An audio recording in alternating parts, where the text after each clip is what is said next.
લખતરના કેન્ટીનપ્રા વિસ્તારમાં ઘરની બહાર રમતા બાળક ઉપર ગાયનો આતંકી હુમલો.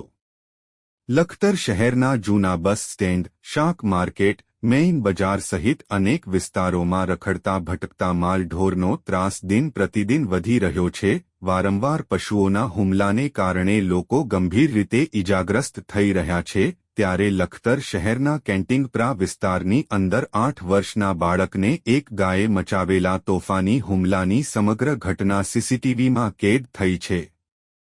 મળતી વિગત મુજબ લખતર શહેરના કેન્ટીનપ્રા વિસ્તારની અંદર રહેતા દશરથભાઈ નાગરભાઈ મકવાણાનો 8 વર્ષનો પુત્ર રોહિત ઘરની બહાર રમી રહ્યો હતો.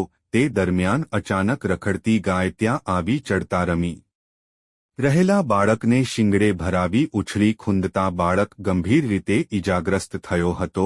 ત્યારે બાળક દ્વારા બૂમાબૂમ કરતાની જાણ પરિવારજનો આજુબાજુના રહીશોને થતા પરિવાર તેમજ આસપાસના લોકો દ્વારા ધોકા અને પાઇપ લઈને આવી પહોંચ્યા હતા અને માંડ બાળકને ગાયના મારમાંથી છોડાવ્યો હતો. આ ઘટનામાં બાળક ઇજાગ્રસ્ત થતાં તેને સારવાર અર્થે સુરેન્દ્રનગરની સી.જે. હોસ્પિટલની અંદર ખસેડવામાં આવ્યો હતો.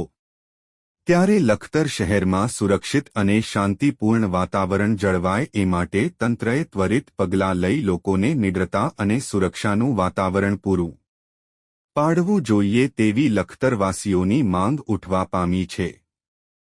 રિપોર્ટ જયેન્દ્રસિંહ ઝાલા, લખતર.